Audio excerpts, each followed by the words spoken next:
Es un placer estar con ustedes. Soy Paula Jiménez Correa y les doy la bienvenida a Así es Asia, el magazine quincenal de France 24 que aborda las múltiples realidades de este continente. Estos son nuestros titulares. El primer ministro de Camboya, Hun Sen, ordenó cerrar uno de los pocos medios independientes que quedan en el país, justificando que la estación de radio La Voz de la Democracia calumnió a su hijo. Para los defensores de la libertad de expresión, es un hecho que enciende las alarmas.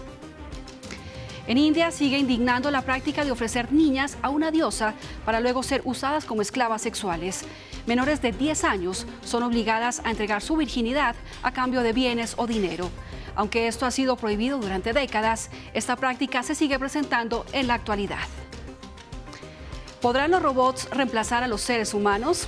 Esa es una pregunta que ha venido cobrando relevancia en los últimos años gracias a los agigantados avances de la tecnología. Japón es un país pionero en esta industria y en esta edición veremos cuán exitosos son estos proyectos en lugares como los restaurantes. Iniciamos este recorrido por el continente asiático en Camboya porque el primer ministro Hun Sen ordenó el cierre de uno de los pocos medios de comunicación locales independientes que quedan en el país por publicar un artículo que, según él, calumniaba a su hijo.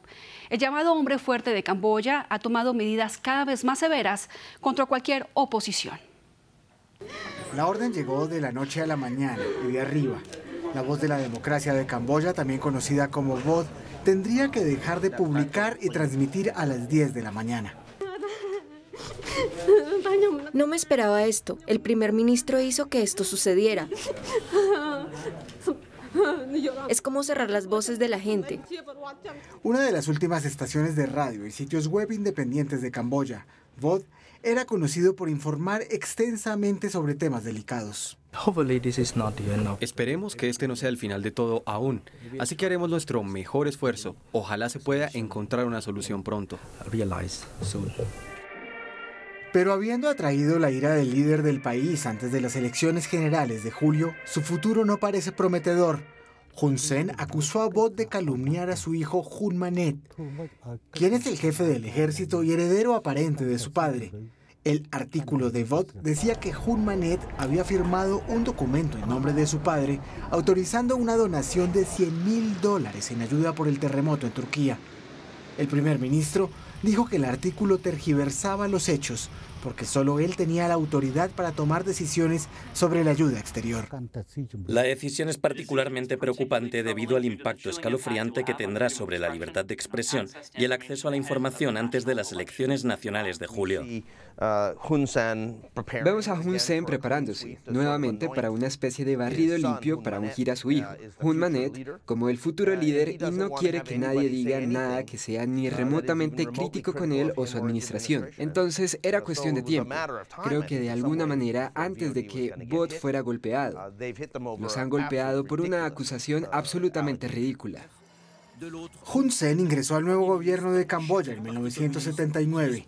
Se convirtió en primer ministro 6 años después y ha gobernado Camboya con mano de hierro desde entonces. Antes de las últimas elecciones generales en 2018, hizo cerrar el Camboya Daily, acusando la publicación de evasión fiscal. En los últimos 2 años también ha tomado medidas enérgicas contra cualquier oposición, condenar a sus oponentes por cargos sin fundamento. Lo que ha sucedido es que la comunidad internacional ha perdido un paso. Se distrajo un poco, perdió la oportunidad de opinar sobre Camboya. Quiero decir, lo que ha estado sucediendo en los últimos 2 años es que Hun Sen ha celebrado juicios masivos, juicios políticos masivos para ir tras sus oponentes. Los ataques antidemocráticos de Hun Sen se han envalentonado mientras se acerca al presidente de China, Xi Jinping. En una declaración conjunta después de una reunión bilateral, Camboya y China enfatizaron su apoyo mutuo y sus intereses compartidos, además de su firme oposición a cualquier injerencia extranjera. Nos dirigimos a India, donde a pesar de muchos llamados de organizaciones de derechos humanos, sigue la práctica de un tipo de esclavitud sexual. Niñas que cuando tienen su primera menstruación son ofrecidas a una diosa para luego satisfacer los deseos sexuales de hombres. Esta es la historia. Cuando eran niñas, estas mujeres tenían sus vidas dedicadas a la diosa india, Yeyama. Se convirtieron en lo que se conoce como devadasis, o sirvientas de la deidad. Niñas de tan solo 10 años son casadas con la diosa y usadas como esclavas sexuales para hombres. Después de que nos hacen devadasis y después de llegar a la pubertad, nos dicen que ya estamos casadas y que un hombre quiere nuestra virginidad. En muchos casos, como fue el mío, mi propio tío hizo este ritual y me quitó la virginidad. En la cima de una colina en la pequeña ciudad de Saundatti, en el estado de Karnataka, en el sur de India, se encuentra un templo dedicado a la diosa. A las devadasis no se les permite casarse con un mortal. En su lugar, son obligadas a entregar su virginidad a un hombre mayor cuando tienen su primera menstruación, generalmente a cambio de dinero o bienes, aunque también para procrear y transmitir el rango de devadasis a sus descendientes. Esta práctica es una forma para que las familias afectadas por la pobreza de las castas inferiores se deshagan de la responsabilidad de sus hijas, consideradas a menudo como una carga económica. Algunos creen que su suerte cambiará o que pueden curarse de una enfermedad si entregan sus hijas a la diosa Yeyamá. Es simplemente una tradición ciega que en el nombre de Dios ha arruinado nuestras vidas. Sitabayo Dati dirige una ONG que ayuda a exdavadasis. Ella fue una. A través de cantos tradicionales y sesiones de sensibilización en escuelas y pueblos, espera poner fin a esta tradición. La práctica ha sido prohibida durante décadas y los activistas dicen que los números han disminuido, pero las niñas aún son dedicadas a Yeyamá en ceremonias secretas. En 1991, mujeres funcionarias del gobierno nos visitaron y sensibilizaron, organizaron capacitaciones y nos preguntaron por qué este ritual aún estaba en práctica. Solo después pude encontrar mi camino. Ahora hemos podido detener la práctica en este distrito y ayudar a las mujeres a unirse colectivamente para ayudarse y apoyarse mutuamente, para que nadie sufra como nosotras. 4 décadas después de la prohibición estatal, todavía hay más de 70.000 devadasis en Karnataka, según datos de la Comisión de Derechos Humanos de la India. Así es Asia, y se lo contamos en France 24. Estos son otros hechos destacados que marcan la agenda del continente. Taiwán está reforzando sus lazos militares con Estados Unidos y otras naciones amigas para hacer frente al, abro comillas, expansionismo autoritario, señaló la presidenta Tsai Ing-wen a los legisladores estadounidenses que estuvieron de visita en la isla. Estados Unidos, como la mayoría de los países, no tiene vínculos diplomáticos formales con Taiwán, reclamada por China, pero es su patrocinador internacional y proveedor de armas más importante, lo que significa una fuente constante de fricciones entre las relaciones Beijing y Washington. En Pakistán, el primer ministro Shehbaz Sharif pidió a sus ministros y asesores que vuelen en clase económica y renuncien a los vehículos de lujo y sus salarios como parte de una campaña de austeridad que le ahorrará al gobierno unos $766 millones al año. El ajuste del cinturón se produce cuando Islamabad, que se enfrenta a una crisis de balanza de pagos, llega a un acuerdo con el Fondo Monetario Internacional para asegurar fondos por un valor de $1.000 millones que han estado pendientes desde finales del año pasado por cuestiones de política. Los ministros aceptaron las medidas voluntariamente y además todos los miembros del gabinete entregarán sus salarios y beneficios y pagarán todas las facturas de servicios públicos de sus bolsillos. El Banco Central de Australia reemplazará el retrato de la reina Isabel II en una cara de su billete de $5 australianos, con un nuevo diseño para reflejar y honrar la historia de su cultura indígena. El otro lado seguirá presentando al Parlamento australiano. En septiembre de 2022, Australia aseguró que la imagen del rey Carlos no reemplazaría automáticamente a la reina Isabel en los billetes de $5 y que podría ser reemplazada por figuras australianas. Recordemos que tras la muerte de la reina Isabel II, el rey Carlos III es el jefe de Estado en Australia, Nueva Zelanda y otros 12 reinos de la Mancomunidad de Naciones fuera de Reino Unido, aunque el papel es en gran parte ceremonial.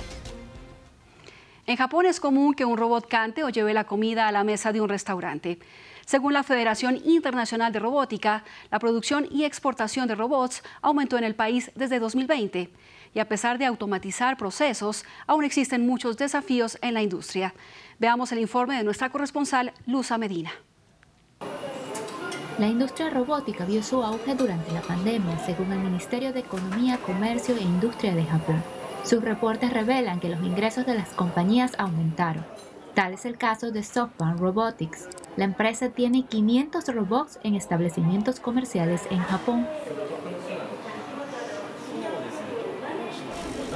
Al principio pensábamos que operar los restaurantes con robots sería automático, pero no. Los robots hacen trabajos más simples, como limpiar los platos después de comer, traer bebidas, etc. Eso hace que el tiempo restante, los meseros puedan ofrecer un mejor servicio a los clientes, hablar con ellos, recomendar platos, etc. Entre abril y junio de 2022 se produjeron 221.686 robots, según la Asociación de Robots de Japón. Esto representa un incremento de 8.1% si se compara con el mismo periodo en 2021.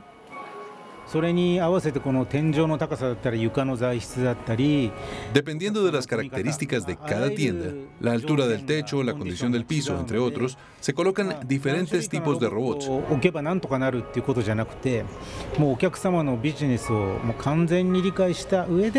Lo más difícil es ajustarlo al negocio. Es necesario estudiar la tienda exhaustivamente. La disminución de la fuerza laboral hace atractivo el uso de robots. Los robots no pueden hacer todo tipo de trabajo, así que se programan para servir comida o quitar los platos. Lo positivo es que se maximizan los recursos humanos para que el trabajador pueda centrarse en la hospitalidad.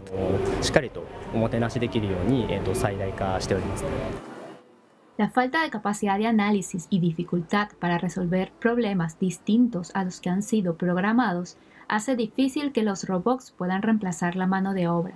Sin embargo, disminuyen tareas y son una alternativa para satisfacer la demanda laboral. Y para el cierre les dejo este dato. De acuerdo con la Organización Mundial de la Salud, Japón es el país con mayor esperanza de vida en todo el mundo, al tener una media de 84,4 años. Llegamos al final de esta edición de Así es Asia. Muchas gracias por acompañarnos y los invito a enviar sus comentarios a las redes sociales que aparecen en sus pantallas y a seguir toda la información en nuestra página web france24.com. Y no olviden nuestra cita quincenal.